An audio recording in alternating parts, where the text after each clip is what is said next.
اعوذ باللہ من الشیطان الرجیم بسم اللہ الرحمن الرحیم۔ اللہ رب العزت قرآن پاک میں ارشاد فرماتے ہیں، یا ایہا الذین آمنوا، اے ایمان والو، استعینوا بالصبر والصلاۃ، مجھ سے مدد چاہو صبر اور نماز کے ذریعے۔ میں اس کا یہ مفہوم سمجھا ہوں کہ جب بھی انسان کو مدد کی ضرورت ہو تو اس کو چاہیے کہ وہ اللہ کی طرف رجوع کرے، 2 رکعت نفل نماز پڑھے اور اپنی حاجت کے لیے اللہ کے سامنے گڑ گڑائے اور پھر صبر کرے، جلدی نہ مچائے اپنی دعا کی قبولیت کے لیے۔ پھر اگر دل بے چین ہوتا ہے تو پھر 2 رکعت نفل نماز پڑھے اور پھر اپنی حاجت کے لیے اللہ رب العزت کے سامنے گڑ گڑائے، تو اللہ رب العزت جو ہیں وہ اس کی دعا کو قبولیت کا شرف بخشیں گے۔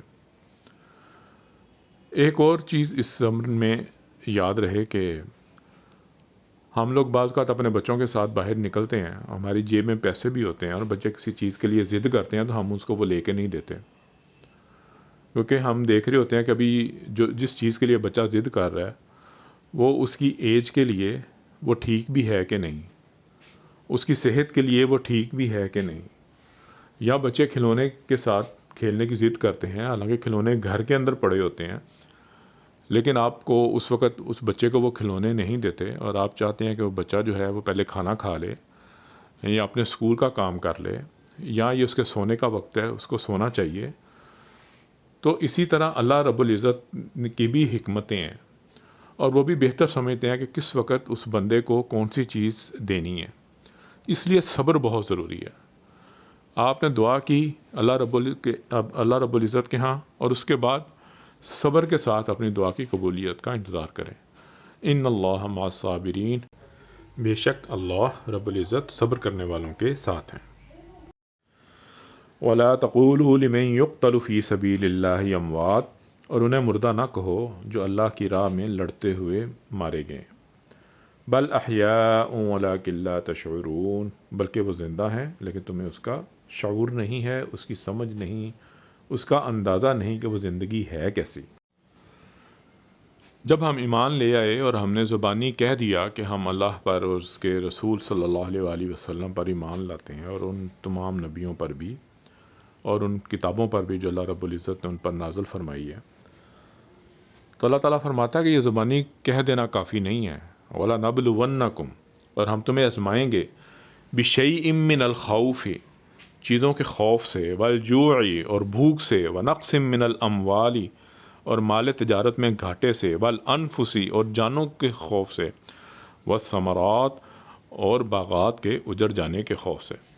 اگر ہم اس کا موازنہ آج کل کے حالات کے مطابق کریں تو جس طرح ہمیں خوف ہے، وَنَقْصٍ مِّنَ الْأَمْوَالِ، معیشت کے بارے میں بار بار ہمیں بتایا جاتا ہے کہ آپ کی معیشت جو ہے وہ ختم ہو جائے گی، آپ کو بین الاقوامی منڈیوں تک رسائی نہیں ملے گی، یا ہمیں ڈرایا جاتا ہے کہ آپ کو پتھر کے دور میں پہنچا دیا جائے گا، تو یہ انہی چیزوں کی طرف اشارہ ہے۔ وَبَشِّرِ الصَّابِرِينَ، اور جو صبر کریں گے ان کے لیے خوشخبری ہے۔ اور صبر کیسے کرتے ہیں اور خوشخبری کیا ہے، اس کے بارے میں ہم دیکھتے ہیں کہ صابرین کے بارے میں اللہ رب العزت کیا ارشاد فرماتے ہیں۔ الذین اذا اصابتہم مصیبہ، یہ وہ لوگ ہیں جب ان کو کوئی مصیبت پہنچتی ہے، جب یہ کسی مصیبت میں، پریشانی میں گرفتار ہو جاتے ہیں، قالوا، تو کہتے ہیں، انا للہ و انا الیہ راجعون، ہم تو اللہ کے ہیں اور اسی کی طرف لوٹ کر جانے والے ہیں۔ یہ ہے صابرین کی نشانی۔ اس کا یہ مطلب ہے کہ جب کوئی مصیبت سر پہ پڑ جائے، جب انسان کسی مصیبت میں گرفتار ہو جائے، اس کا یہ مطلب نہیں ہے کہ جب وہ روتے روتے اس کی آواز بیٹھ جائے اور اس کی آنکھوں کے سوتے خشک ہو جائیں اور پھر وہ کہے جی اب میں صبر کرتا ہوں، تو اس طرح کا صبر نہیں ہے۔ یہ بالکل اس طرح کا صبر ہے کہ جب ڈاکٹر آپ کو یا کسی کو یہ کہے کہ اگر آپ کا پاؤں کاٹنا پڑے گا، اگر آپ کا پاؤں نہ کاٹا تو اس کا زہر جو ہے وہ بڑھتا چلا جائے گا، پھر ہو سکتا ہے ٹانگ کاٹنی پڑے، ورنہ یہ پورے جسم میں زہر پھیل جائے گا جس سے آپ کی جان کو بھی خدشات جو ہیں وہ لاحق ہو سکتے ہیں، تو بہتر ہے کہ اس پاؤں کو کاٹ دیا جائے۔ تو نہ چاہنے کے باوجود انسان جو ہے وہ اس کے اوپر راضی ہو جاتا ہے، اور جب ڈاکٹر صاحب پاؤں کاٹتے ہیں اور اگلے دن صبح ملتے ہیں اس پیشنٹ کے ساتھ، تو اس پیشنٹ کو کہتے ہیں ہاں بھائی کیا حال ہے تیرا؟ وہ کہتا ہے جی الحمدللہ. وہ پوچھتا ہے کوئی پریشانی کوئی شکایت؟ وہ کہتا ہے جی نہیں کوئی پریشانی نہیں کوئی شکایت نہیں، ڈاکٹر صاحب آپ کا بہت شکریہ. وہ ایسا کیوں کہتا ہے؟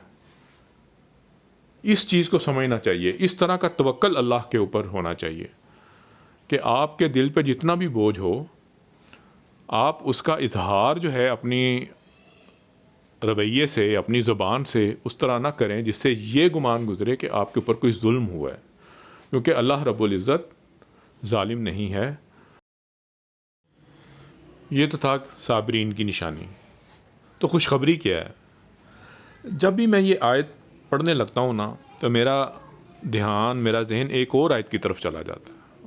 اس کا ایک میں چھوٹا سا ٹکڑا پڑھتا ہوں، اس کا میں ترجمہ مفہوم بیان نہیں کروں گا کیونکہ میرا خیال ہے کہ آپ اس کے مفہوم سے بخوبی واقف ہیں. ان اللہ وملائکتہ یصلون علی النبی،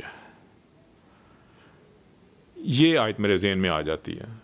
اور یہاں جو خوشخبری ہے امت محمدیہ صلی اللہ علیہ وآلہ وسلم کے لیے وہ ہے اولئک علیہم صلوات من ربہم ورحمہ، یہی وہ لوگ ہیں جن پر ان کا رب مہربان ہے اور اپنی رحمتیں ان پر نازل فرماتا ہے.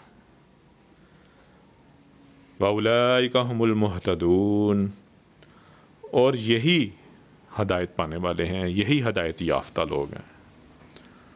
اللہ رب العزت سے دعا ہے کہ وہ ہمیں صحیح معنوں میں قرآن پاک کو پڑھنے سمجھنے اور اس پر عمل کرنے کی توفیق عطا فرمائے.